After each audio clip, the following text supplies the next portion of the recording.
Hello, everyone. Let's discuss paper two, that is family from March 2024 for A Sociology. To begin with, as we all by now should know that the paper is of an hour and 30 minutes and we get 60. There are 60 marks that we need to attempt.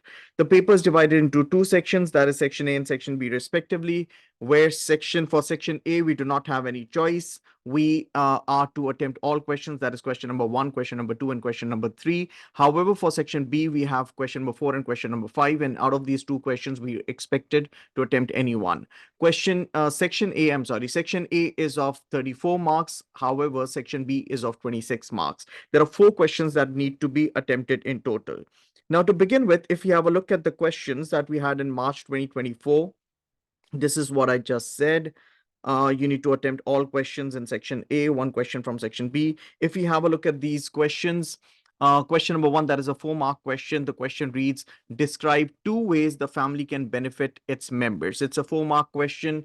It's a 4-mark descriptive question. And for a descriptive question, how is it that we get marks over here? We get the first mark for identification of the point. We get the second mark for developing the first point that we've identified.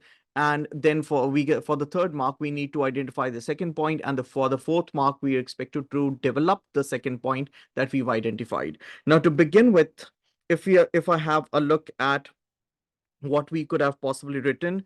Again, these answers that you all see over here, I'm sure you can write a lot better than this. These are not sample answers. These are merely been written for explanatory purpose. Now, describe two ways the family can benefit its members. One way the family can benefit its members is by providing primary socialization to children. Now, there's a question that many students ask. There are students who end up asking if it is essential, if it is necessary for them to define what a family is. No, you're not.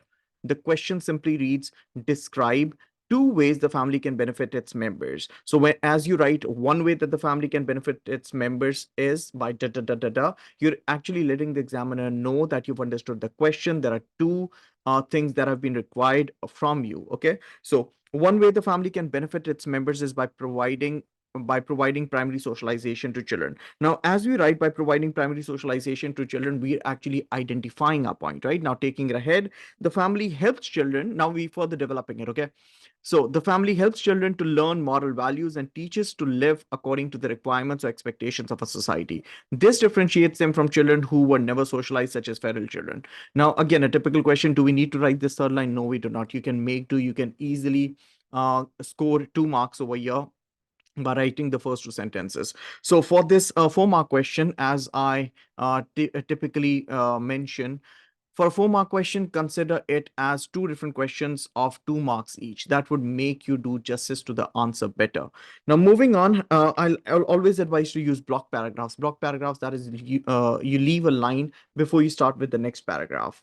So another way a family benefits its members is by stabilizing adult personalities. This should remind you of Parsons. We could have mentioned Parsons. I chose not to because many students would take this as an essential, which it's not. So for a 4-mark question, you are not expected to give a sociological reference or provide a sociological perspective. Okay. Nonetheless, if you do that, it is okay. But if you think saving time matters more, or if you cannot think of a sociologist there and then, it's better not to waste time. Remember, every minute counts, right? You should get done and dusted with section A in 45 minutes so that the time that you are left with, you could spend that time on section B. So another way a family benefits its members is by stabilizing adult personalities. In the midst of stress from work, the family serves as a safe haven for adults, especially men, as it acts as warm bath that soothes pain, keeping individuals sane and content with their lines. Write this, write anything else. All you need to do is describe two ways that the family can benefit its members. I'd say ideally start off like this. Let's be very clear about what the examiner requires from us, and let's show the examiner that we've understood what the examiner requires from us. Moving on to the second point, the second question. The second question is of 14 marks in total and is divided into two parts. Question number two would be divided into two parts, 2A and 2B, where 2A would be of 8 marks, 2B would be of 6 marks. Now, the first question typically expects us to describe, the second question typically expects us to explain. Understand your command words. If you do not know what command words are, just open Google, type down AS Sociology or A level Sociology syllabus. In brackets, you could write down 9699. Open the syllabus for 2024. Go to the search bar, type command words, have a look at the page. You'd actually learn what the examiner means when the examiner uses the word describe, what the examiner means when the examiner uses the word explain, what the examiner means when the examiner uses the word evaluate, so on and so forth. So the second question over here, 2A reads explain. Now the command word over here is explain. Explain two reasons for the increase in cohabitation in some societies, right? Explain two reasons for the increase in cohabitation in some societies. Having a look at how we could possibly do this. One reason for the growing popularity of cohabitation in some societies is that, as believed by many, it acts as a compatibility test for partners. Now, it serves as a or it acts as a compatibility test for partners. Now, you have identified your point. You have shown the examiner this is the first reason. Now you'd start working on developing this point. Now, one reason for the growing popularity of cohabitation in some societies is that, as believed by many, it acts as a compatibility test for partners. As believed by many, you could write this. If you do not want to write this, it's on your discretion. But then, not everyone, especially people from our part of the world, they do not uh, approve of the idea of cohabitation. So moving on, before entering into an official relationship with legal obligations, now you further developing this point, okay? So before entering into an official relationship with legal obligations, individuals cohabitate to ensure they're suitable for each other, as getting a divorce is much harder than just breaking up or separating. Now, have a look at this first point till here and then give this one a read.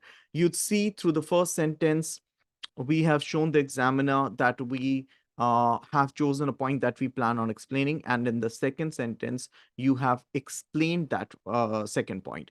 Take a pause over here. You might as well pause this video and read through this so that you understand what the difference is when I use the word identifying a point and then further developing a point. Now that you're done with identifying the point and developing it, let's provide some sociological material. Let me remind you, sociological material does not necessarily mean the name of a sociologist. You could bring in any sociological perspective, you could bring in any sociological example, sociological evidence, any statistic would do as well. Now, knee brawl chain and Boujon note. Now, knee brawl chain, you could use this example, you could use this reference, or you could write about anyone else. This Irish activist, this Irish academic. She recently passed away in 2015. It's on your discretion. Whatever name you think works for you, you might as well use it. If you're not very good with names, you might as well use any other sociological material. So now that we've chosen this, Niebraul chain and Boujon note that the increase in cohabitation is actually strengthening marriage as it screens out weaker relationships, which is leading to more successful marriages in in modern societies such as the UK. Now, at this point, many students would question if this is enough for 4 mark. I understand this is an 8 mark question, but as I'd mentioned earlier, a typical 8 mark question where you asked two things, you might as well break it down into two separate questions of 4 marks each. So identifying a point, is this enough for 4 marks? Or if you think it's too less, you might as well pause it over here and write this down. Once you write it down, once you put your pen to paper, you'd realize that this is not less and this is just enough. I wouldn't say it's a lot, but I'd say it's just enough. So you identify the first point, you develop it, you provide sociological material, and then you connect that sociological material to the question or to the point that you've identified. Now, moving on to the second point that we'd initially identify, and then we'd move on towards developing it and follow the same pattern. So another reason for the increase in cohabitation in some societies lies in the nature of marriage itself, the very nature of marriage, right? Traditional marriages are considered to be patriarchal institutions. Marriages are seen by many as a patriarchal institution or as a patriarchal relationship. What does the word patriarchy mean for the ones who do not know as yet, patriarchy is a word we use for male domination. So another reason for the increase in cohabitation. Oh, before that, what does the word cohabitation mean? Cohabitation is when you are living together without being married, or a live-in relationship for many. So, and another reason for the increase in cohabitation in some societies lies in the nature of marriage itself. Traditional marriages are considered to be patriarchal institutions according to newer generations. And to make sure the relationship remains egalitarian, that is equality based, young individuals are consciously preferring to cohabitate. So, a preference, a popular preference for many individuals in the West is cohabitation before marriage. So we are asked about two reasons as to why individuals choose to cohabitate in some societies, right? So in the more developed parts of the world, in the Western world, specifically in the UK, if you have a look at the statistics, you'd see that there's been a rise in cohabitation before marriage. So another reason for the increase in cohabitation in some societies lies in the very nature of marriage itself. Traditional marriages are considered to be patriarchal institutions according to newer generations. And to make sure the relationship remains egalitarian, that is equality based, young individuals are consciously preferring to cohabitate. This view is supported by Pigeon. Again, another sociological reference, as he notes that the decline in marriage is a conscious effort by newer generations to eradicate inequality from intimate relationships. This showcases why cohabitation is increasing in industrial societies. So you could write this, you could write anything else. You might as well just open the book, open the topic cohabitation. You'd come across a lot of content. You can easily do this. Moving on to question number 2B, that is of 6 marks. If you have a look at this question, the command word again is explain. What is it that we expected to explain? We expected to explain two limitations of postmodernist view of family diversity. The postmodernist view of family diversity. I have been mentioning this earlier as well, specifically question number 2B. If you have a look at the past papers, since your paper pattern and your paper structure changed in 2021, you'd see how question number 2B has always been on perspectives. Remember, the Cambridge, the CAIE does not test you on perspectives in paper 1. However, in paper 2, they do. And it is expected of you to know your perspectives real well. Perspectives, sociological perspectives in relation to family, okay? So 2B, that is 6 marks, has always been on perspectives. You either asked to give one strength or one limitation, or alternatively you asked to write down two strengths, or alternatively you asked write down two limitations. So once you're done with this, you might as well open your book, have a look at all the perspectives, to name them: functionalism, Marxism, the functionist perspective, the Marxist perspective, the postmodernist perspective, the new right perspective, the feminist perspective, right? And the different types of feminist perspectives, such as Marxist feminism, liberal feminism, radical feminism. You might as well want to do difference feminism. You have a look at their strengths and limitations. You have a look at their strengths and limitations, you prepare for them, and you're done with ensuring that you're scoring 6 out of 60. I know the other 54 matter too, but for now you can start off with these 6 marks. You wouldn't miss a mark, right, if you do what I'm asking you to do. So moving on, explain two limitations of the postmodernist views of family diversity. Okay, if you feel lazy and you do not want to open your book right away, you might as well go through all the past papers, the marking schemes of the past papers, and because there have been a couple of papers that we've already had since 2021, 7 papers from 2021, 2022, 2023, that makes it good about 21 papers. You'd come across a lot of information from the marking schemes in itself. So moving on, explain two limitations of the postmodernist view of family diversity. One limitation, or you could say the first limitation of the postmodernist view on family diversity, is that it over exaggerates the extent to which diversity is actually there in society. It over exaggerates the extent to which diversity is actually there in society. Now, if you are not really sure about postmodernism, you should know postmodernism always helps you write amazing conclusions. And writing an amazing conclusion adds on to the evaluative and analytical aspect to a 26 marker. If you read it through the book, if you understand it well and good, if you are having any problems, you go to the playlist, you'd come across two videos. I believe you'd come across two uh, tiny videos, perhaps of around 10 to 20 minutes, I'm not sure. You have a look at those two videos, just go through them, and you'd understand postmodernist perspective on family. So you should know this. If you know it, well and good. If you don't know it, go through the book. If the book doesn't help you, or if the book doesn't help you, or you feel too lazy, you might as well go through the videos that I'm referring to. So, one limitation of the postmodernist perspective on family diversity is that it over exaggerates the extent to which diversity is actually there in society. Now, according to the postmodernist perspective, in contemporary societies today, there is a lot of diversity. However, the point that we're trying to bring in over here is that the diversity that the postmodernist perspective keeps on advocating is perhaps not universal, is something that does not happen globally. Yes, this postmodernist, yes, this diversity might be evident in some parts of the world, like I say, typically more in the western part of the world, typically more in the more developed parts of the world. But this is something that could possibly be seen as far-fetched if you talk about people in uh, the South Asian countries, maybe the African countries, maybe the extent to which there's diversity, according to this point, is an over exaggeration and and over exaggeration by the postmodernists. So, one limitation of the postmodernist view on family diversity is that it over exaggerates the extent to which diversity is actually present in society. According to Robert Chester, nuclear family has been the new conventional family form since the 1950s. So, nuclear family has been the neo conventional. You know what the word conventional means, typical. So, the neo conventional, or the newer conventional family, or the newer traditional family.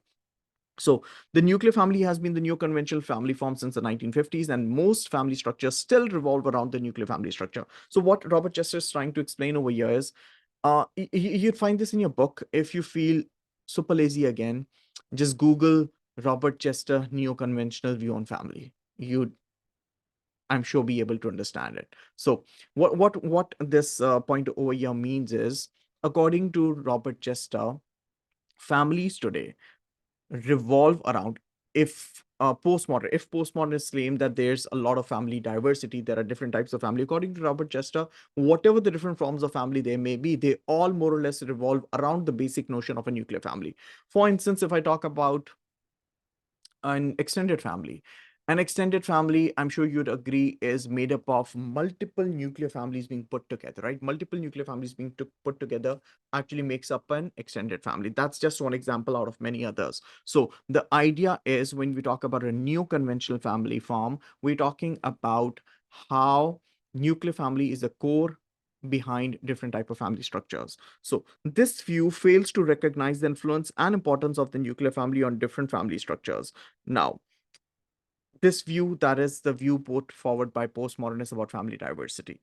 Now, moving on, another limitation, or I believe we have had a question on this before too.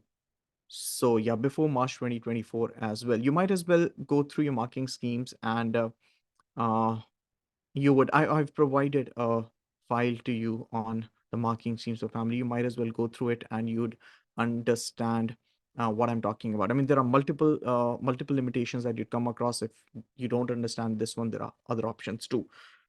So another limitation of the postmodernist view is that it exaggerates the role of choice on an individual, that it exaggerates the role of choice an individual has in family diversity, exaggerating the role of choice an individual has on family diversity.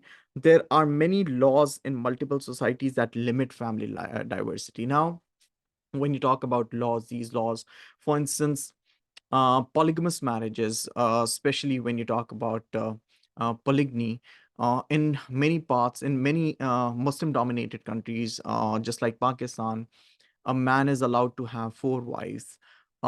This might be a case for people in South Asian countries. This might be a case for people in the Middle Eastern countries, like I said, countries that are dominated by a Muslim population. Uh, however, you might not. However, you would not be allowed to have more than one marriage at a time in countries like the UK, right? So bigamy is a criminal offense. Now, moving on. There are many laws in multiple societies that limit family diversity. For instance, bigamy is illegal in the UK. Moreover, many societies penalize those who are in a homosexual relationship. Countries like Pakistan, countries like Iran, many other Middle Eastern countries too. So, moreover, many societies penalize those who are in homosexual relationships. For instance, gay marriage is illegal in Pakistan. Therefore, these claims by postmodernists about family diversity are not universally applicable to all societies. So, number one, you spoke about how the postmodernist perspective exaggerates the extent to which there is diversity. Number two, you spoke about the postmodernist perspective exaggerate the role of choice individuals have. You identified these points and then you developed them, and you provided sociological material. That's it. Moving on. Now we've just discussed question number one and question number two. So that is, we've discussed question number four, question number one, that is of 4 marks, and question number two, that collectively is of 14 marks. Moving on to question number three now. About question number three, you would come across a statement. Question number three comprises of a statement, right?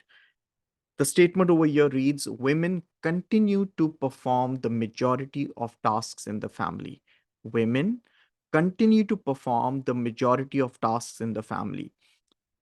While you're sitting for your paper, just put your pen down, even if it is for 10 seconds, 30 seconds, just put your pen down and understand the statement. Because if you're not understanding the statement, you are risking 16 marks. Why is it that I say 16 marks? If you're not understanding the statement, you're risking 10 marks from here, another 6 marks from here. So you might as well just put your pen down, invest 10 to 20 seconds, 30 seconds on this and understand that statement.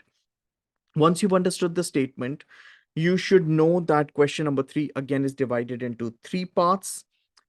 Sorry, is again divided into two parts. So there's a statement. Right after the statement, you'd be asked to explain that particular view, particular view in that statement, right? So there's a statement, and you've been expected to explain the view in the statement. When I say you are expected to explain that view in the statement, you're actually expected to write down in support of that particular statement, whatever this statement is. Ideally, you pick up 2 points that you can identify, further develop on, and you'd provide sociological material to it, and you'd be doing good. So, the first part expects you to explain the view that women continue to perform the majority of tasks in family. To begin with, it is argued by many feminists. Let me repeat, this is not a model answer, this is not a sample answer. I wouldn't really advise you to take this as a holy, uh, holy paper. This is one way through which you could attempt this paper. This is just to help you understand what the questions were like in March 2024. If you know your content, you might as well be in a position to write answers to this in a better manner. So, women continue to perform the majority of tasks in the family. As I read this statement, this hints me on conjugal roles, the topic conjugal roles from your book.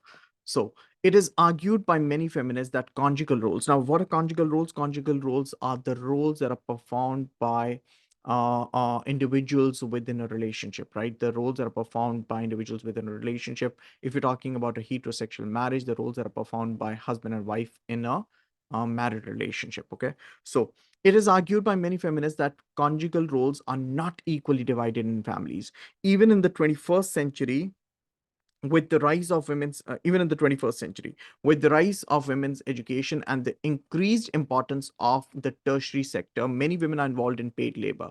So today, in this 21st century, as we speak, there's been an increase in the amount of females who are getting educated today. And of course, the more females we have that are educated, the more females that we'd have that would be a part of paid employment. So more women getting educated would lead to more women wanting to work. And more women wanting to work would lead to more women getting economically independent. So the point that we're trying to make over here is, with the rise of women's education and the increased importance of the tertiary sector.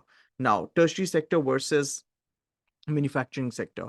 For manufacturing sector, it is assumed that men suit doing jobs, or the jobs in manufacturing sector, they suit men more, because there might be some jobs that might require more of strength, and biologically they say men are more they're stronger than women. So When it comes to labor work, perhaps work that requires a lot of strength, men are expected to be performing those roles. However, with the rise of tertiary sector or with the rise of the service sector includes uh, banking related work, finances, accounts, teaching, uh, being a doctor, and a lot more. So, with the rise of women's education and the increased importance of the tertiary sector, many women are involved in paid work. However, even when having a paid job, many women still have to cater to the domestic tasks that are seen as their responsibility. So, what the point that we're trying to make over here is, despite of the fact that there's been an increase in the amount of females who are part of paid employment, the expectation that was from them in the 19th century and the 20th century still remains. The expectation of females catering to household responsibilities. Now, according to Anne Oakley, now who doesn't know Anne Oakley? I'm sure all of you would know Anne Oakley, the prominent uh, feminist who's 80 years and alive. According to Anne Oakley, women are socialized in a manner that they see house chores as their own responsibility, regardless of them having a paid job or not. Consequently, the invisible tasks and the paid labor encumber women to have dual burden. So what we're talking about is, if there are more, despite of the fact there are more females who are involved into paid work, it is still expected from them, even today, that they would be taking household responsibilities, which also include certain emotional tasks. Now, which also include certain invisible tasks, and providing emotional support is an example of an invisible task. One example of an invisible task. There is many, much more to it. For that, read through the topic conjugal roles from your book, the student book published by Collins, also referred to as the Purple Book, and you'd know what I'm talking about. So, according to Anne Oakley, women are socialized in a manner that they see house chores as their responsibility, regardless of them having a paid job or not. Consequently, the invisible tasks and the paid labor that they're involved in today encumber women to have a dual burden. Why a dual burden? Because of the expectation. Dual means two. Women being expected to cater to household responsibilities, as well as women being expected to be a part of paid employment. A working woman continues to take care of her family, leaving her with more responsibilities than the male counterpart. Therefore, this explains that women continue to perform the majority of tasks in the family. One. Number two, moreover, women have the responsibility of providing emotional support to all family members as well. As Gab in 2008, now it is on your discretion. You want to, you think you're someone who can easily remember dates, do that. If you cannot, do not overpressurize yourself. So, as Gab in 2008 suggests, women perform a symbolic function within family too. A symbolic function within the family too. Mothers are expected to construct a sense of family community and a sense of belonging. To construct a sense of family community and a sense of belonging.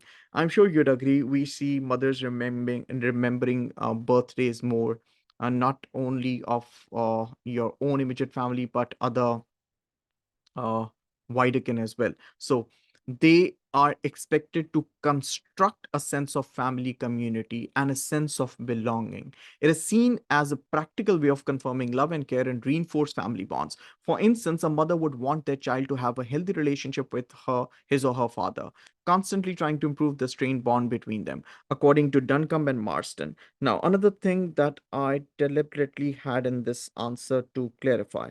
Now, at this point, many of you might have a question in your mind. I mean, do we have to write down two references? No, you do not. We chose to. You can choose not to, as simple as it could be. So, as Duncombe and Marston claim, women are burdened with the triple shift. Now, what is this notion of a triple shift? This idea of triple shift put forward by Duncombe and Marston. Triple shift. See, initially we had spoken about dual burden. We had it written over here. So initially we had spoken about a dual burden. This idea was put forward by Anne Oakley. Now we're talking about a triple shift. This idea was put forward by Duncombe and Marston. Now, what is a triple shift? Women are expected, the first one, women are expected to be a part of paid employment. Number one. Number two, women are expected to to cater to household responsibilities. Number three, women are also additionally expected to provide emotional support. For the ones who think this is not something tough to do, it is. And so yeah, according to Duncombe and Marsden, women are burdened with triple shift. One is the paid labor, it's written here. The other is unpaid tasks at home, and finally the emotional burden on them. This leaves them emotionally exhausted as their husbands are usually not emotionally available. As a result, women have to perform majority of the tasks to compensate for the lack of emotional availability from their partners. So yeah, whatever the point is that you're writing, you make sure you develop it well. You are you're elaborating on that point. Don't just put up a point and leave it to the examiner to guess and to assume what you had in your mind. Remember, you are marked on the basis of what you write on the script and not on what you had in your mind. If you've not written on the script, you're not getting a mark on it. So this was question number three, the first part, 3A. Remember, like I said, for question number three, you get a statement, and the first part, that is 3A, expects you to explain that particular statement. Now, moving on to the second part. In the second part, it's the same statement again. If you see, it says, women continue to perform the majority of tasks in the family. Read it again. Women continue to perform the majority of tasks in the family. Using sociological material, give one argument against. Give one argument against. I cannot emphasize enough on this. Give one argument against this view. Now, a typical mistake that I see students doing is students use multiple points. Don't do that. That is going to lose you marks. That is going to, you're going to lose unnecessarily on time. So if you asked to write down one argument against, one sociological argument against, you might as well, if there are multiple points that are coming in your mind, just wait, put your pen down and think.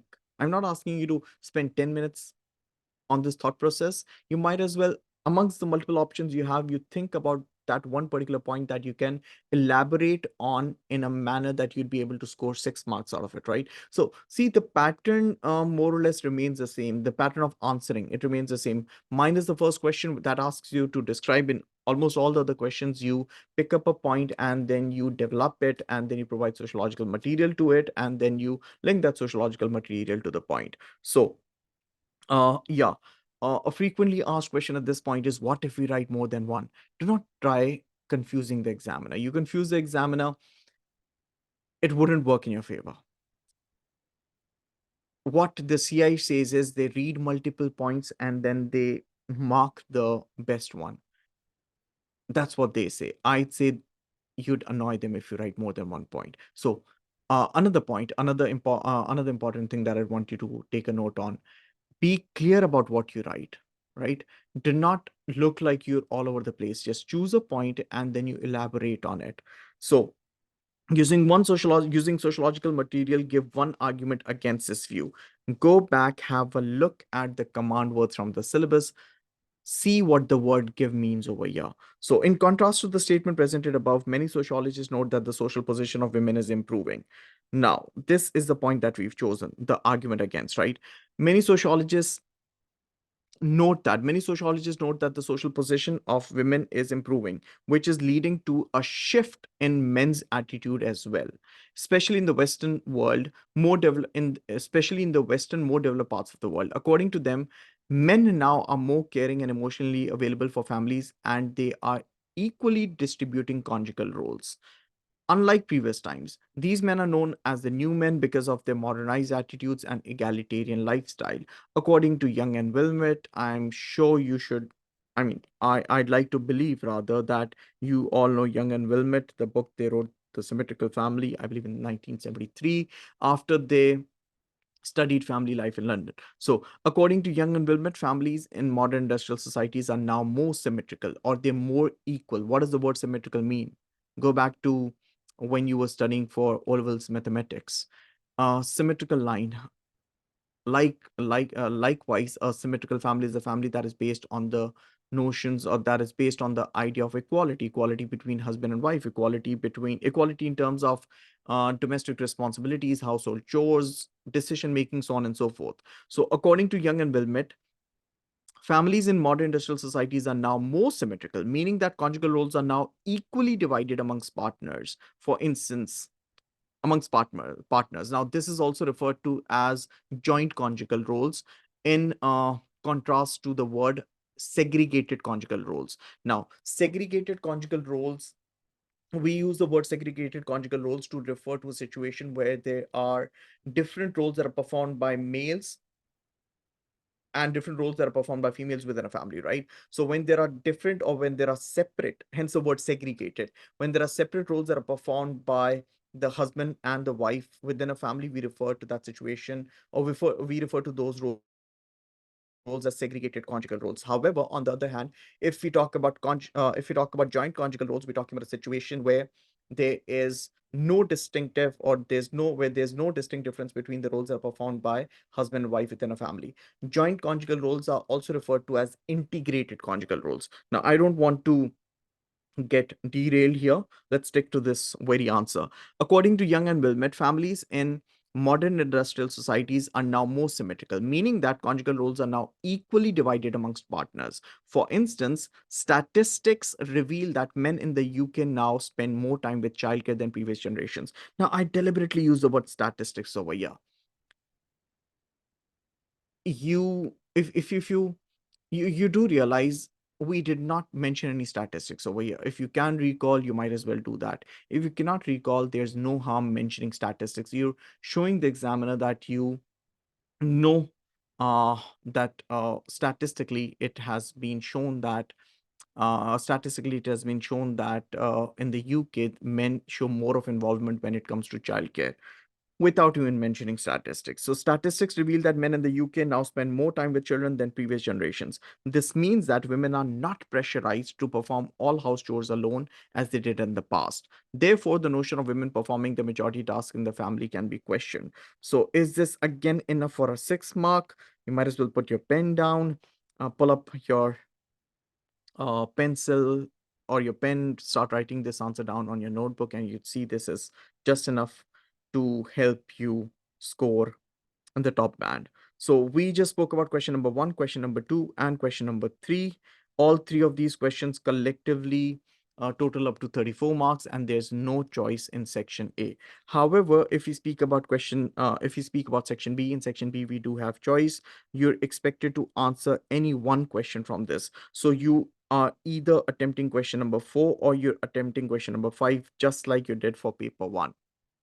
Now, uh, to be able to write this answer, I'd again say read the question multiple times. Read the question multiple times before you decide if you want to attempt question number four or you want to attempt question number five, number one.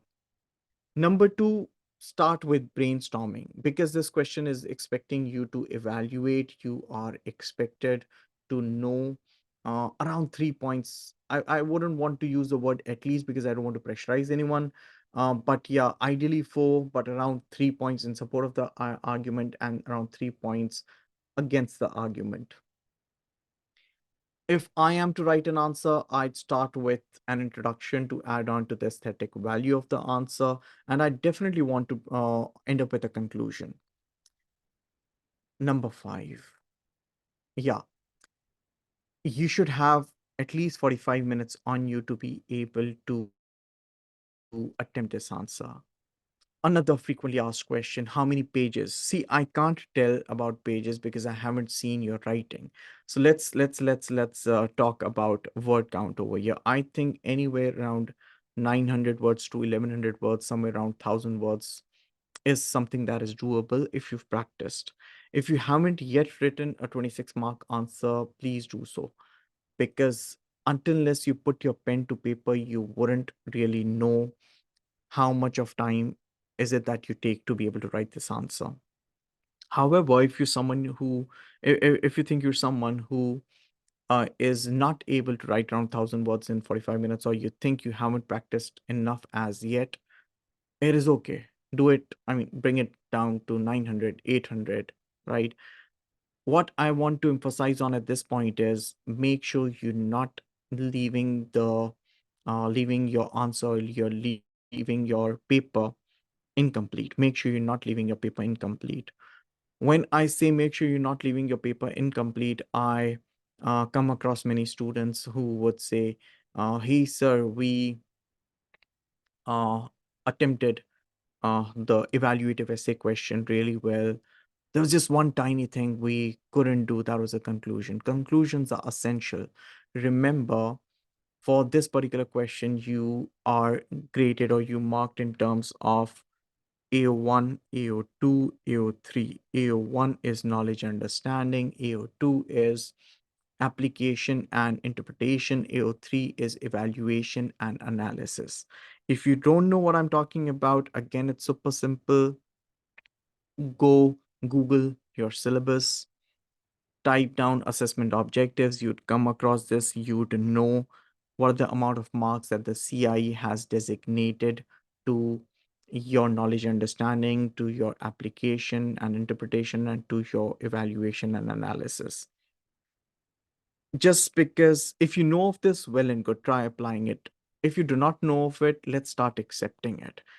We like it or we don't. This is how the CIE grades us. This is a part of the marking mechanism that is used. I'm over and over again asking you to go verify this through the syllabus online, because that would give you a better idea. And what more document would hold credibility than the syllabus in itself? So to begin with, the first piece of advice: read the question thoroughly, right?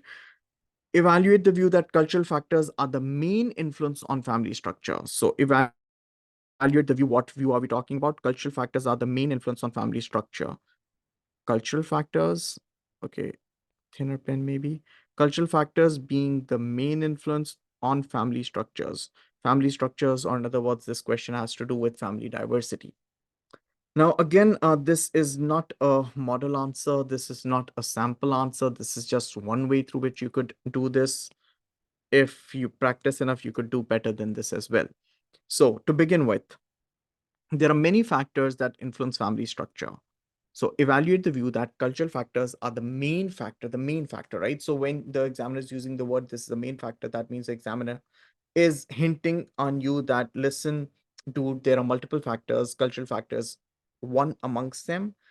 Now you need to evaluate the statement or the view that cultural factor is the main influence on, or plays the main role, or has the main influence on the family structures. So, to begin with, there are many factors that influence family structure, and one of those is culture.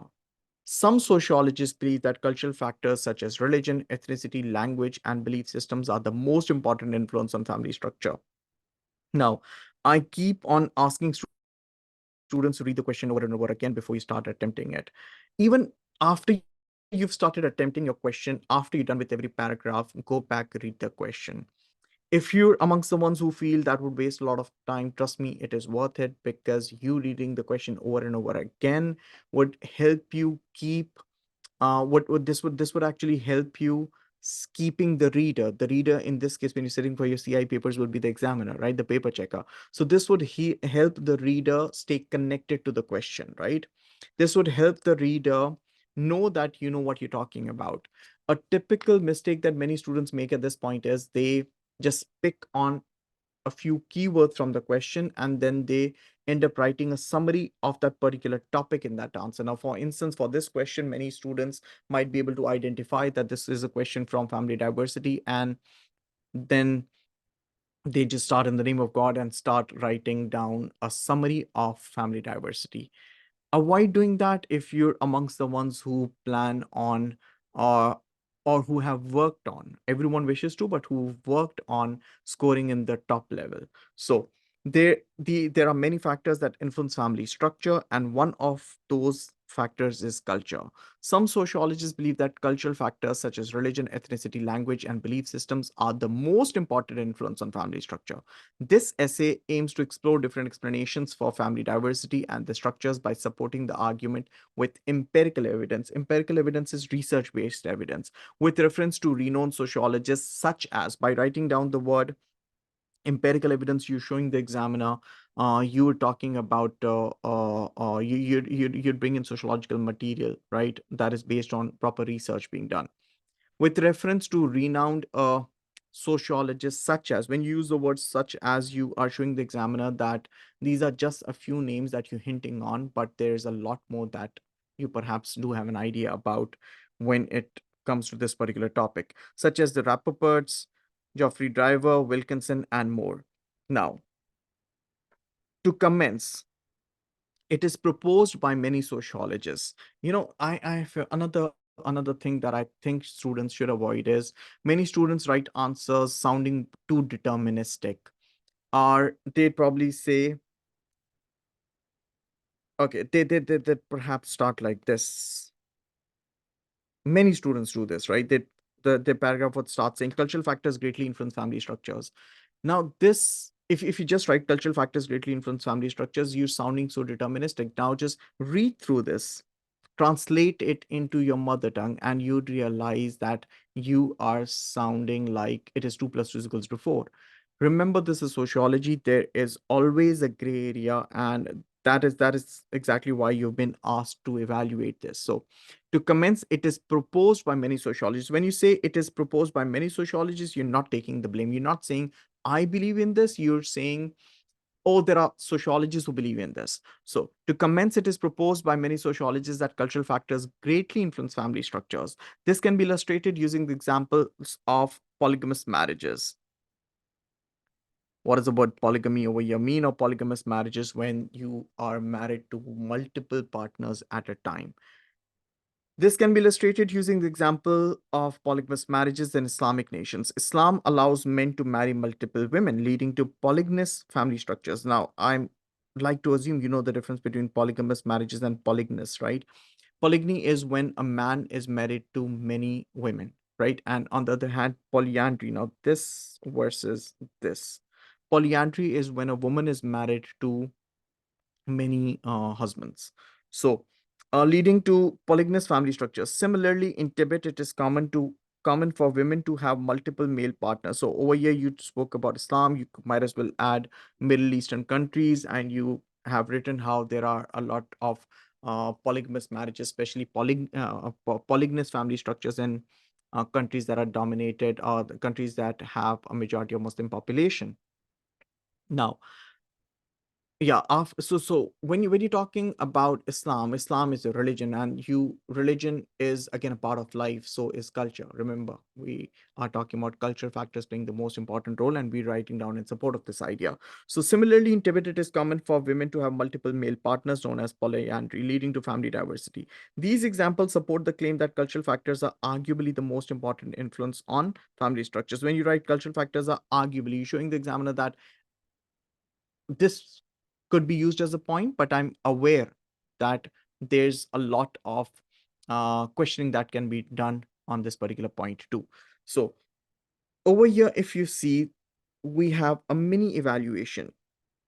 A mini evaluation. Now, when I use the word mini evaluation over here, what I'm trying to say is, remember AO3, that was evaluation and analysis. Evaluation and analysis. This plays the most important role when it comes to an evaluative essay question, right? So by just hinting the examiner, or by just hinting the paper checker that I know what I'm talking about, I've given you an answer to what you needed an answer for. However, I'm also aware that there is a flip side to this argument or to this claim too. So call it a mini evaluation. Want to use this, use it. If you don't want to use it, just let it be. Do not over pressurize yourself. So, however, in countries like the UK, due to social policies, practice of bigamy is illegal regardless of what culture one comes from. So, you've written down how culture plays an important role by giving an example of religion, and towards the end of the paragraph, you've mentioned how you've mentioned a country like the UK where bigamy is considered to be illegal and a criminal offense, and despite of the culture you belong to, let's just say if you are a South Asian, if you're South Asian, if you're Pakistani, if you've moved to the UK, the social policies, the legal system in the UK does not allow you to have more than one wife, despite of the fact that uh, your religion, perhaps your culture allows that to you. So that's the idea behind a mini evaluation. You want to use it, use it. You don't want to use it, it's totally okay. This I'd see this paragraph in support of the argument. So this paragraph is in support of the argument. Another paragraph in support of the argument. The pencil keeps on messing up. Another paragraph in support of the argument. I believe this one is against it, or which many people refer to as the thesis and the antithesis. So next it is argued by. Next, it is argued by sociologists, but it is again argued by some sociologists that cultural factors play a crucial role in determining a family structure because every culture has a different belief system. So, what is the first point that was identified over here? Yeah, this one. Now, the second point. Uh, Next, it is argued by sociologists that cultural factors play a crucial role in determining a family structure because every culture has a different belief system. Every culture has a different belief system, and those values instilled in individuals through their culture can influence family life as well. This view is supported by the Rappaports. And if you have read the topic of family diversity, you would know Rappaports.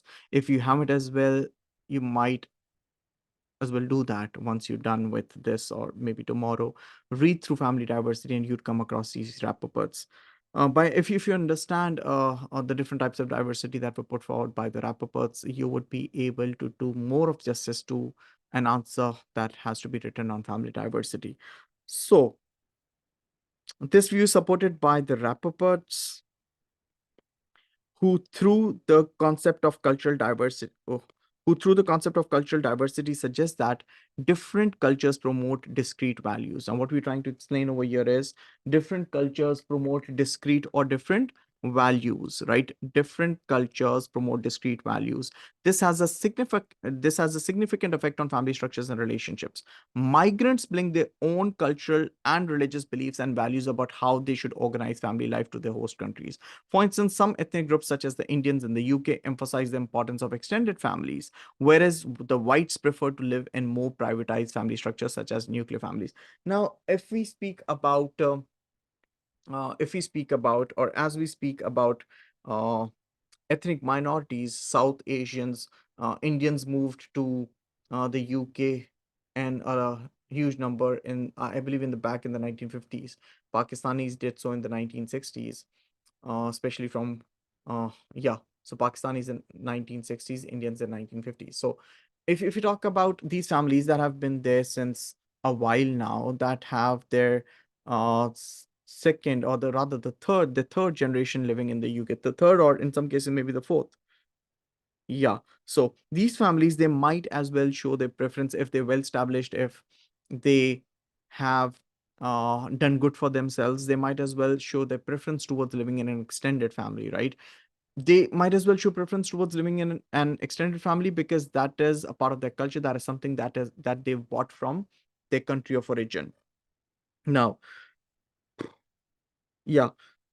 So emphasize the importance of extended families, whereas the whites prefer to live in a more privatized family structure, such as nuclear families. This again supports the claim made earlier that cultural factors outweigh the influence that other factors have on family structures.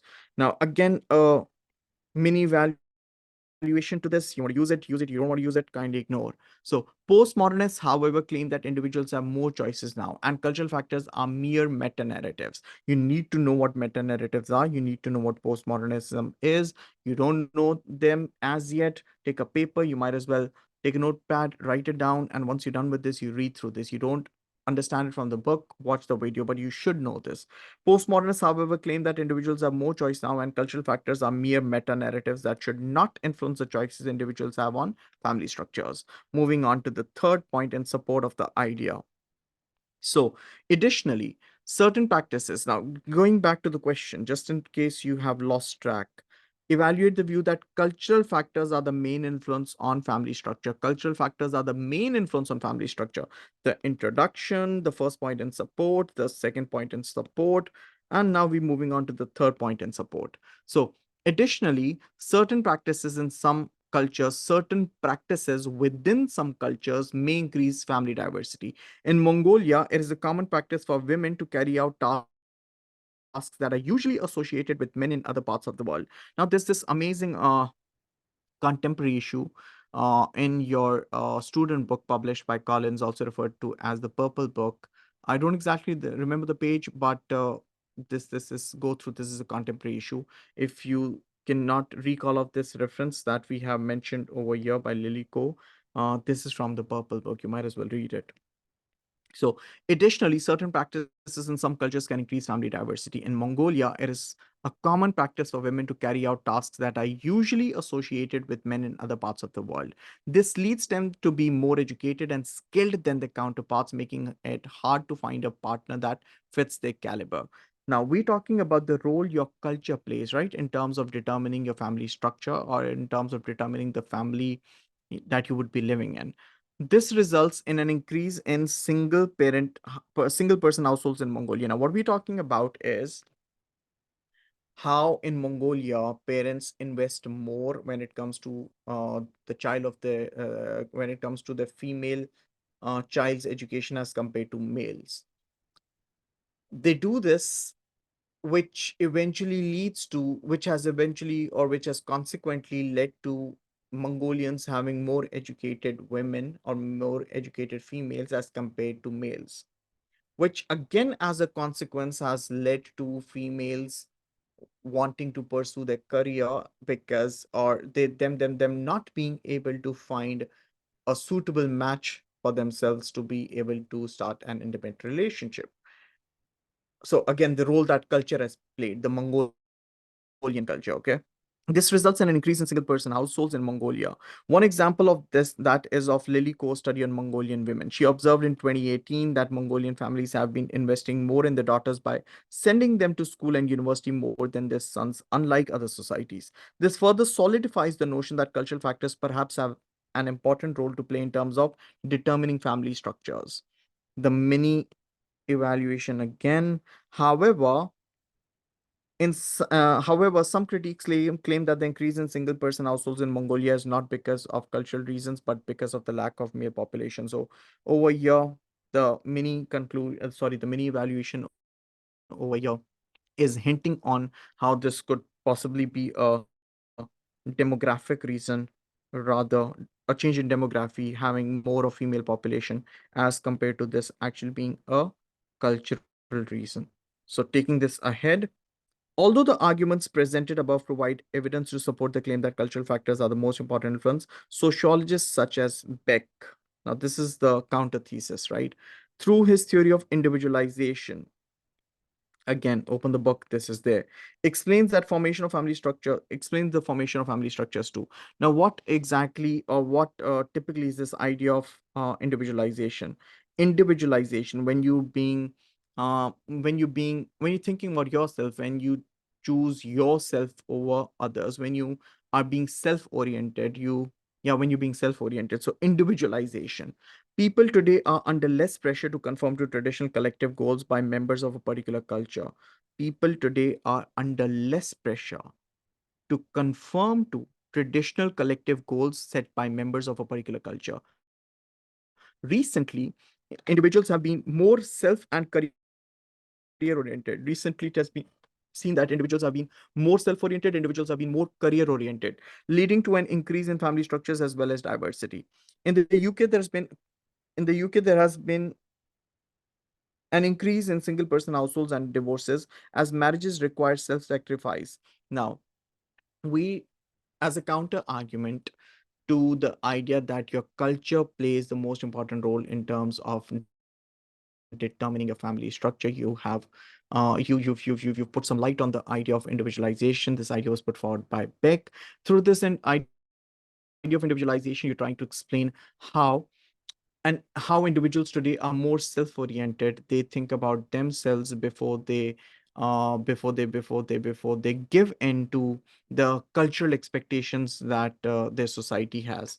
So in the UK, there has been an increase in single person households and divorces as marriages require self-sacrifice, which contradicts to the idea of individualization. However, now again, this is the I've started calling it a mini evaluation. So, however, statistics reveal that marriages are still prevalent today. and the extent to which divorce actually increased in society is a mere exaggeration. So another point again, so we just spoke about the first point against, let's just say this is the against argument, second paragraph, against argument, third paragraph, against argument, fourth paragraph. Now, oh, against argument, fifth paragraph. That's a lot. This perhaps looks like a disproportionate answer, but that is okay. So, additionally, sociologists pose that along with changes in the social attitudes of individuals themselves,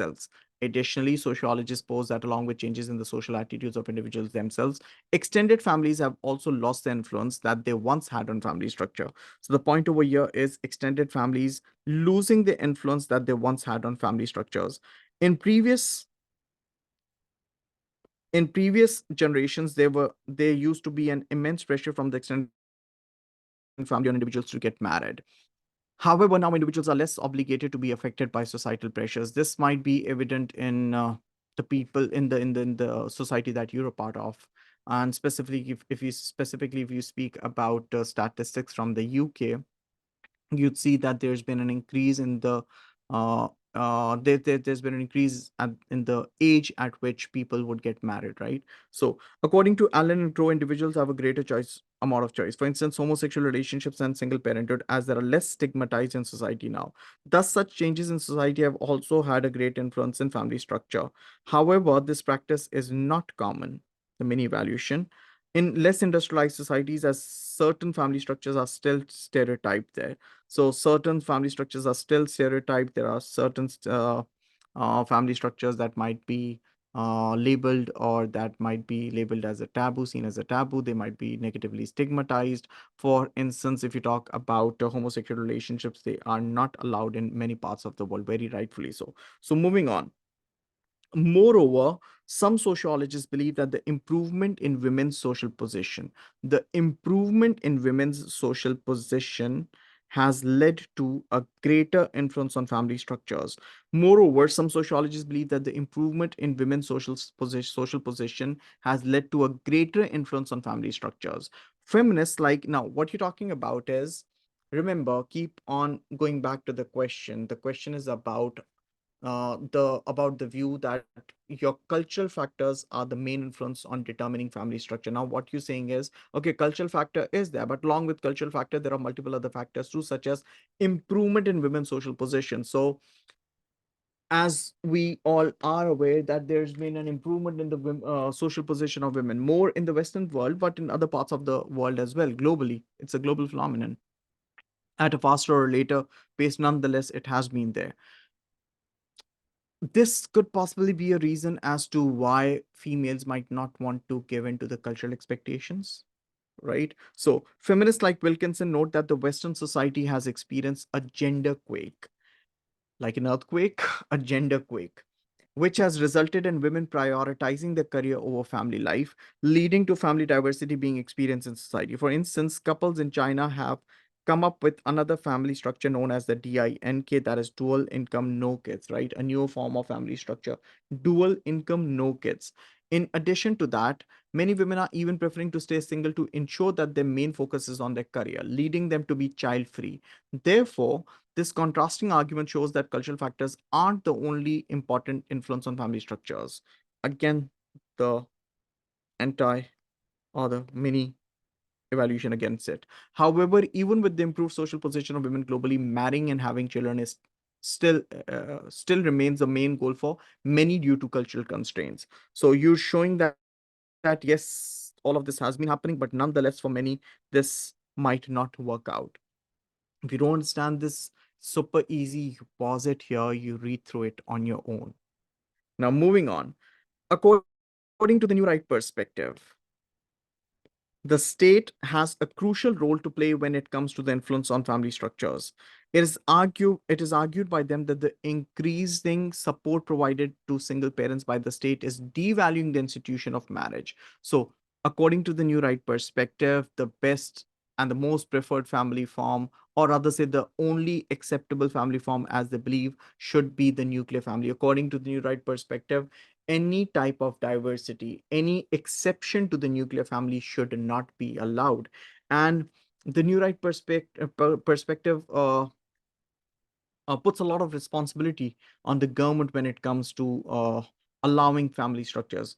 Let me give you an example. See, in countries like Iran, in many Middle Eastern countries, or in many South Asian countries like Pakistan, same-sex marriages are not allowed, right? So the country has the according to the new right perspective, it is the country's or it's the legal systems, or it's the responsibility of the governments, the politicians, the ones in the parliament, the social policymakers. It's their responsibility to ensure that nothing besides a nuclear family should be allowed, according to the new right perspective again. So, according to the new right perspective, the state has a crucial role to play when it comes to the influence on family structures. It is argued by them that the increasing support provided to single parents by the state is devaluing the institution of marriage. Now, according to Charles Murray, if the if governments, like it happens in many parts of the developed world, if the governments keep on keep on financially aiding or supporting single mothers, this would eventually, as a consequence, lead to an increase in single motherhood. According to them, a single motherhood, according to the new right perspective, again, single motherhood, they believe, is parasitic for the society. They believe single parenthood results in inadequate socialization of children. And whatever I'm saying, I'm uh, explaining you the new right perspective over here. So, according to the new right perspective, the state has a crucial role to play when it comes to the influence on family structures.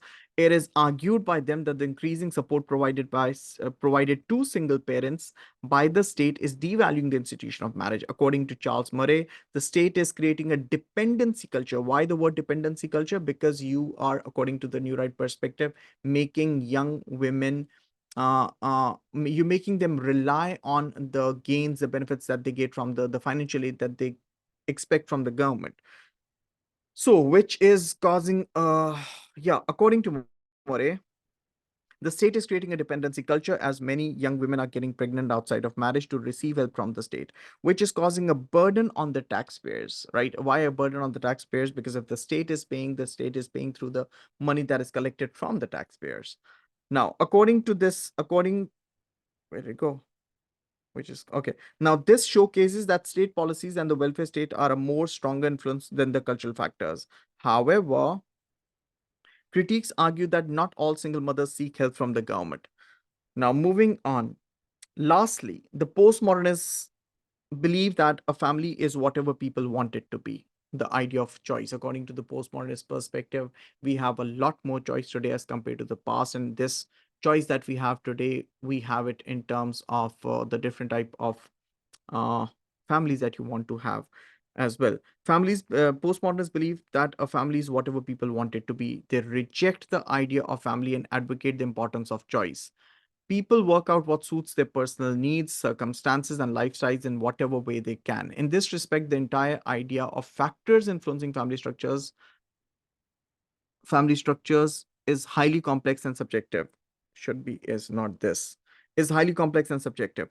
According to this perspective, the various family forms should not be considered in terms of diversity, but rather in terms of exclusivity. According to the postmodernist perspective, every individual has the right to choosing a family according to his or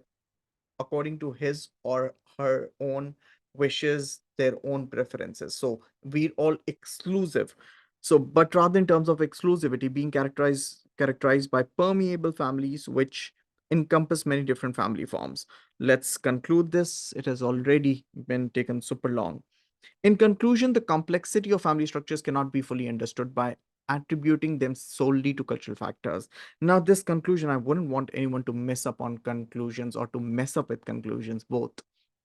These conclusions, you end up, it's on your discretion. You want to take any one side, you do that. You want to keep it, what's the word I use for it? You want to keep it diplomatic, you do that, right? You could conclude in either ways, it works. So in conclusion, The complexity of family structures cannot be fully understood by attributing them solely to family structure, to cultural factors. While cultural influences play a significant role, they are just one part of a larger interconnected web of factors that shape families. These factors include but are not limited to economic conditions, social norms, and individual experiences. Therefore, to fully understand family structures, we must consider the interaction of these various factors. Taking a simplistic view that attributes family structures solely to one factor, such as culture, would be over deterministic. This debate surrounding the influence of these factors on family structures will likely to continue until further evidence is gathered and analyzed. Now, this essay is of around 1170 words. Again, let me reiterate, anything around 1000 words works and works super well. Try putting your pen to paper before you go sit for your examination so that you know how long you take to write uh, to write an answer in the amount of time that you have in your paper. So anything that takes more than 45 minutes is not worth it, because then you'd end up leaving your answer incomplete, which is wrong. So for section A, for section B, you're expected to attempt any one question, that is question number 4 and question number 5. So in your CIs, you'd either do question number 4 or question number 5. However, I would want to discuss this question number 5 that we had in March 2024 as well. And the question over here reads, evaluate the view. The command word over here is evaluate the view. What's the view? The main role of the family is to serve ruling class interests. The main role of the family is to serve ruling class interests. The main role of the family is to serve the ruling class interests. Now read through this once, read through this twice, read through this thrice. Before we even start with the discussion, you might as well pause this here, try to brainstorm this, think of the points that you could write down in support of this, think of the points that you could write down against this. Pause it here, do what I've asked you to do, and then get back. Now, I hope you're all done with reading this question and brainstorming for this. Now, as we read the question again, this reads, evaluate the view that the main role of the family is to serve ruling class interests. So this part is hinting us on Marxism, right? Again, let me remind you, you're not expected to write a summary of Marxism. You are expected to write an answer to this very question. You're expected to evaluate this very view that the main role of the family is to serve ruling class interests. The main role of the family is a topic of debate among many sociologists, and it is often argued by Marxists that the main role of the family is to serve the interests of the capitalist system. By writing this first line, you have shown the examiner that you've understood the statement that we had here. This essay provides a wide range of arguments and will critically and otherwise, that is both sides, evaluate whether the family's main role is to benefit the ruling class by providing empirical studies by renowned sociologists such as Friedrich Engels, Parsons, and more, a Marxist and a functionalist. And a Marxist and a functionalist, and that is why we wrote critically and otherwise. So, to commence, it is argued that it is argued by, what's wrong with this? So it is argued by Marxist feminists. It is argued by Marxist feminists that the main role of the family is to serve ruling class interests while fostering the capitalist system. This is done by exploiting women in the family and using them as a sponge to absorb any frustrations in men that is caused by the unjust workforce. So, what we're talking about is how Marxist feminists believe that the capitalist system uses families uh, or uses families in an exploitative manner, uh, and no, a male breadwinner takes all the frustration from the capitalist system while being at work. He goes back home, and the outlet, the most convenient outlet for him, in many cases, I wouldn't say all, is their family, specifically women, specifically the wife, right? Especially the wife. So This is done by exploiting women in the family and using them as a sponge to absorb any frustration in men that is caused by the unjust workplace. Fran Ensley in 1972 further notes that the frustration that should be directed towards the capitalist system is taken out on women. Therefore, they're known as safety walls for the ruling class. Safety walls for what the ruling class. Why a safety wall? Because if a man does not uh, get this outlet, does not get an opportunity to let it out, eventually it's going to gather and gather and gather. It's going to one day lead to that very individual taking it out on the system, the capitalist system. So if a man goes back home and lets all the frustration out on his family, it prepares him to be it prepares him to be an obedient, a submissive, a docile work member of the workforce the very next day. So if you're not letting it out on the family, it's going to build up. It's going to build up to the point that you'd one day finally take it out on the capitalist system. So this again, you taking it out on the capitalist system is a threat to the capitalist system. So if a man takes it out on his family, that is women at home, women in this case are playing the role of a safety valve. In this way, the family is helping the ruling class to foster as no proletariat would stand up against them as their frustration doesn't get bottled up. However, liberal feminists note that women in modern societies have many rights and laws that protect them from domestic violence or any type of abuse. So you're bringing a counter argument to it, a mini valuation. Moving on to the next point. Next, another way in which family serves their interests, serves the ruling class interests, is by being a unit of consumption. Unit of consumption, that is, you keep on, as a family member, you keep on purchasing things. As a family member, you have perhaps today stopped playing the role of uh, being a unit of production. Instead of producing things like it used to happen back in the agrarian era or the early days of the cottage industry, today people rely a lot on the things that are manufactured on a mass scale. And you know, as a family member, every product, any and every product that you perhaps purchase, it could be as simple as this pencil. You buying stuff today, you buying products today is making you a unit of consumption. You as a family are a unit of consumption, and every product that you buy eventually benefits the bourgeois, and it eventually benefits the rich, the elite, the businessmen, the industrialists, which again makes the capitalist system more stable, which in brackets means it is serving the interest of the ruling class. Now, everyone buys stuff, right? The more you buy, the more you're benefiting the capitalist system. The more as a family you're serving in you're uh, serving the interests of the ruling class. Now, taking this ahead, where you go. So, is being a unit of consumption. Before industrialization, there existed cottage industries which proved to be a unit of production, and families were not dependent on other businesses to provide them goods and services. This changed as the family shifted from being a unit of production to a unit of consumption, further strengthening the ruling class and their power. According to Herbert Marcuse, the family plays an important role in perpetuating ruling class interests as individuals are now conspicuously consuming goods. Now, what is conspicuous consumption? When you buy stuff that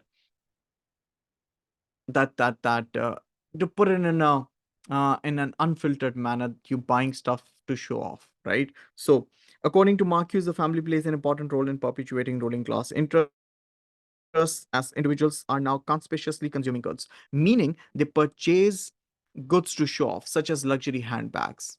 Could use any other example. This claim supports the argument that the family's main role is to support capitalist system. However, the family in less industrialized society still acts as a unit of production. Now, the this point started off with us talking about how the family is a unit of consumption, whereas we shouldn't ignore the fact that even today there are some parts there in some parts of the world, families are not as much a unit of consumption as it is for the people in the West, and they continue to be a unit of production in agrarian societies. Moreover, Marxists argue that The family serves the ruling class interests as it socializes children into values of the ruling class ideology.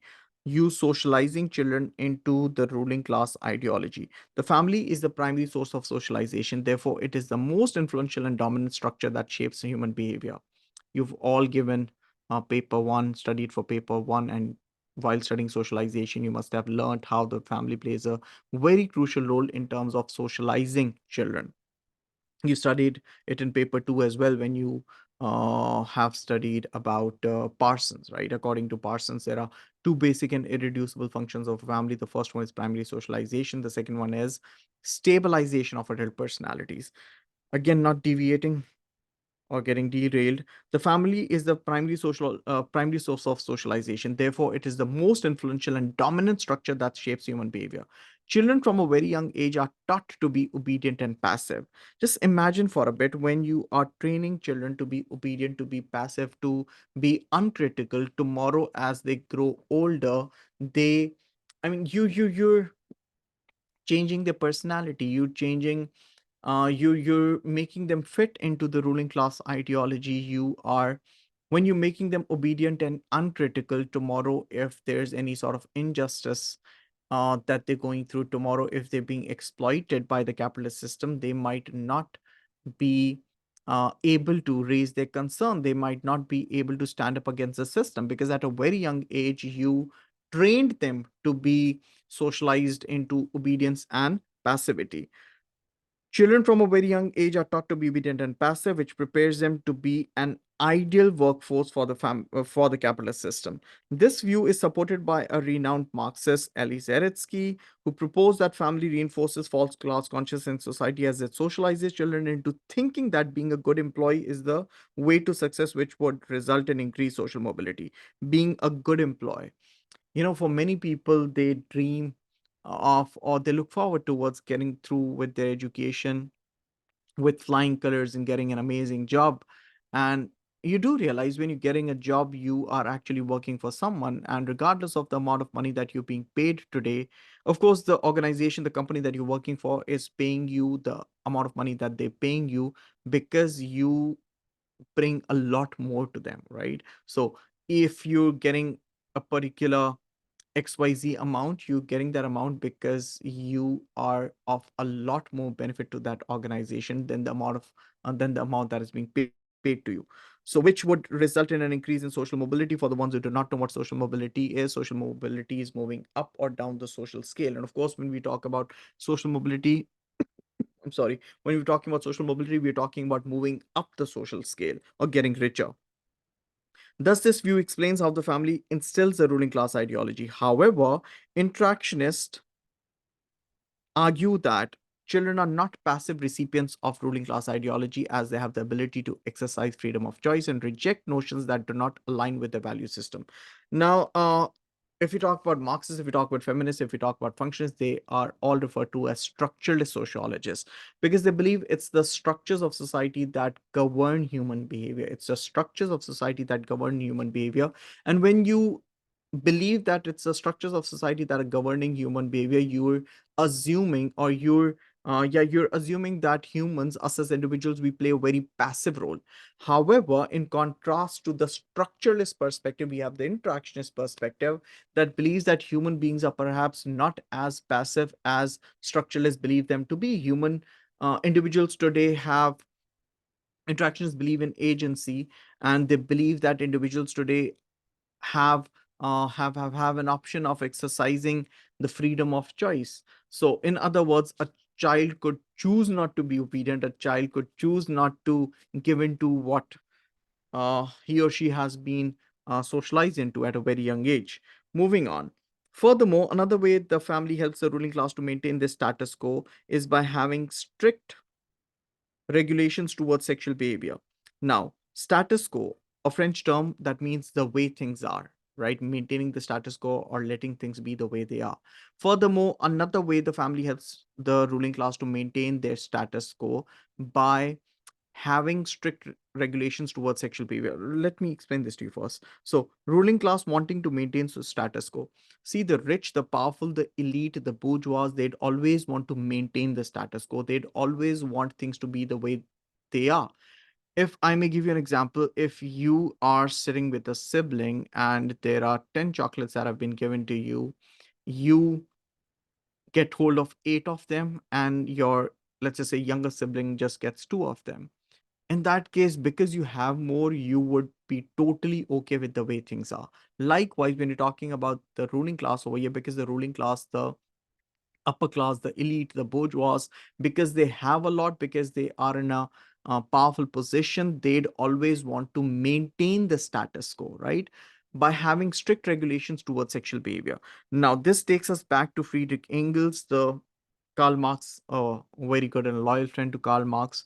Friedrich Engels argued that in the primitive era, due to lack of regulations on sexual behavior, in most cases, the paternity of the child usually was unknown.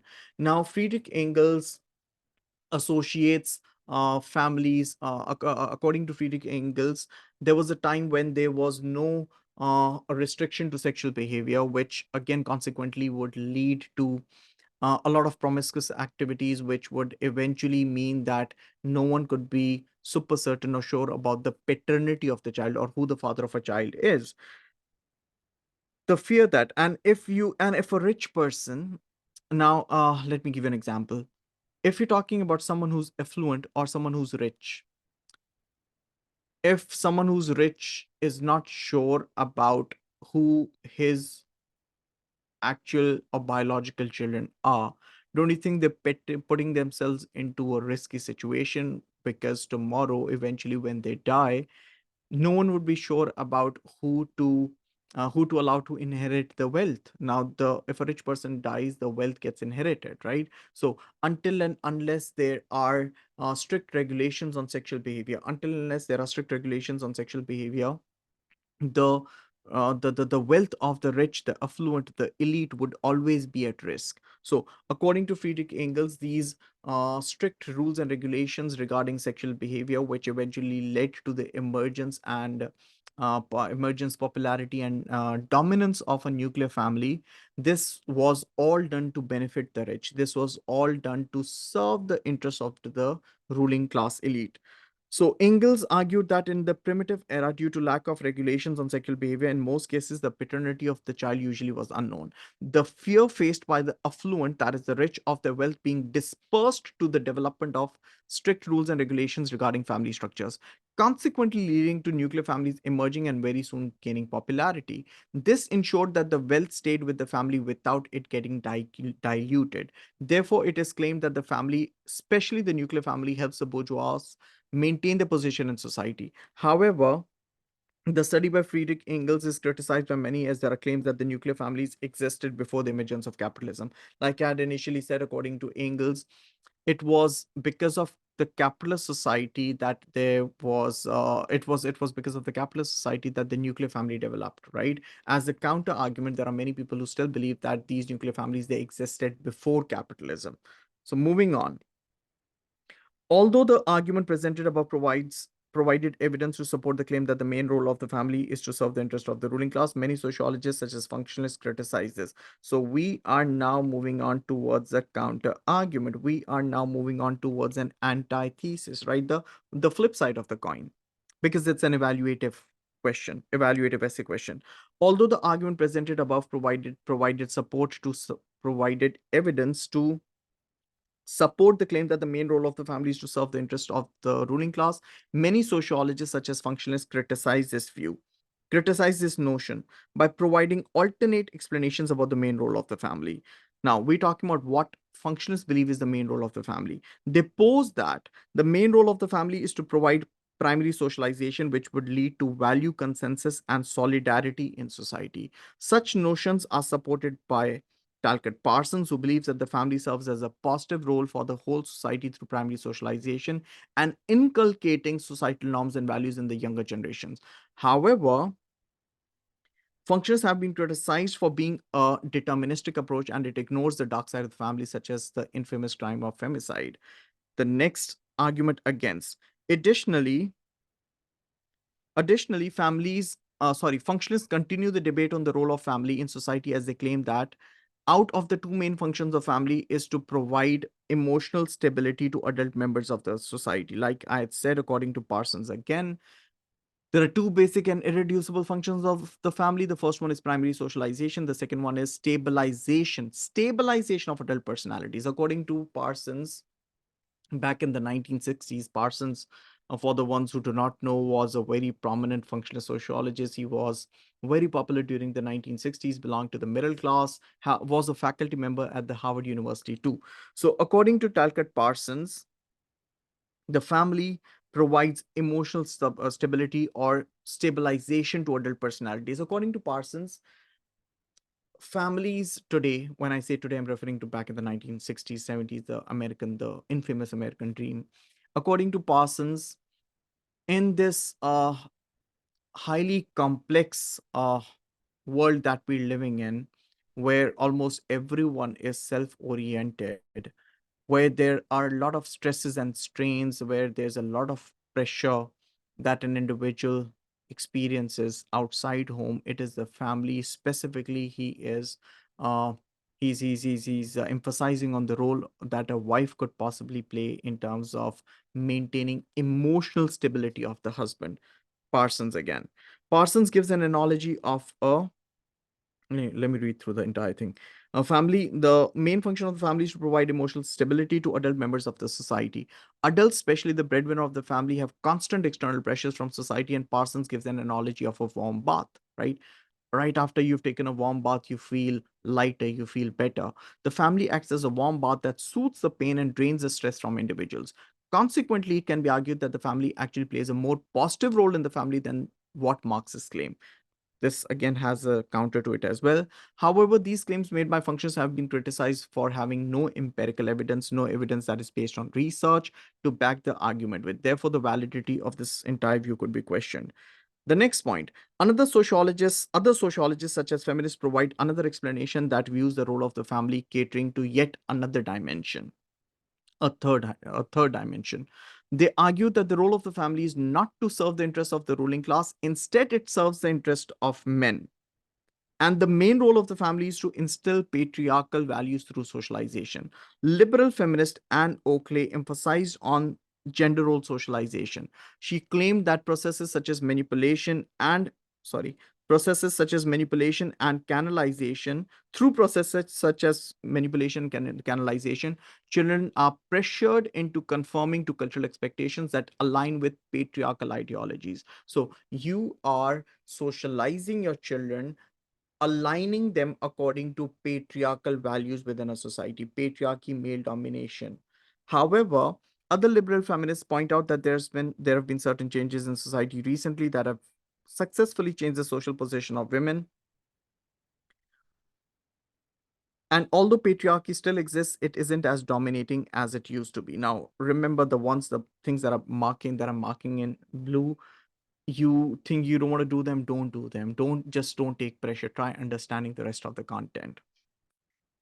Now, next, postmodernists believe that forming any meta narrative is incorrect. Marxist belief of family serving the interests of the ruling class is accused of being outdated and inapplicable to the society today. They claim there is no one theory that can accurately describe the structure, function, and the role of a family. And while the role of some families may fit according to the Marxist belief, it cannot be assumed to be universally true. So, this idea of the family serving the interests of the ruling class elite might be working for some or a few type of families. However, this is not something that is universally applicable to all according to the postmodernist perspective. Postmodernists believe that a family should be looked at on an individual level, and hence the main role of particular family might differ from another based on the difference in terms of preference, choice, and life experiences. Right. So, according to the postmodernist perspective, depending on your preferences as an individual, what you choose, and your experiences, the role that a family would perform would differ. However, the choice postmodernists claim individuals have today in most cases is constrained by individual structural forces. So, according to the postmodernist perspective, individuals have a choice. If we try to question this view, if we try scrutinizing this view, we know that not everyone has a choice. There are perhaps a lot of structural constraints that hold an individual back from doing what they want to do, or choosing a particular family, which again would consequently lead to the role that their particular type of family being their particular type of family performing being questioned. So in conclusion, the sociological material used above demonstrates the complexity of the family's role, suggesting that it would be premature to unequivocally support any single side of the debate. This essay only provides a brief overview, thus it cannot fully address this complex debate given the dynamics and diverse natures of families and the sociological lens we use to study the matter. What we're trying to explain is families, or the notion of family in itself, is not as simple as many people believe it to be. There are a lot of complexities to it. There are a lot of differences in terms of the nature of family, the dynamics of family, the very nature of family, and specifically the sociological lens or the sociological perspective you believe in, right? Now, the role of a family, for us to be able to conclude the main role of a family, it's pretty important that it's very important that we show acceptance towards the idea that the way we see a particular family has a lot to do with the sociological perspective we believe in. The way we see what the main role of a family could possibly be, again, has a lot to do with the sociological perspective we believe in. So, and the sociological lens we use to study the matter. Achieving a consensus, that is, achieving mutual agreement on the definition and composition of family, is crucial before making definitive statements, and its primary role. Ultimately, without additional relevant research and further evidence, this argument will remain open to discussion. Now, a conclusion you could write better. This is an evaluative essay of 1200 words. I'd say 2000 words, that's more than enough. Is this a sample answer? No, none of them have been a sample answer. This has just been a tiny little attempt to help you understand uh, the answers, the questions that you had in March 2024. Uh, Again, uh, use of sociological material, let me reiterate, doesn't at all mean you know all the names that are present there in the book. I'd suggest learn around 3 to 4 names of sociological references per topic. If you have a look at the syllabus, there aren't many topics anyway. So, yeah, I hope this has been helpful. Thank you.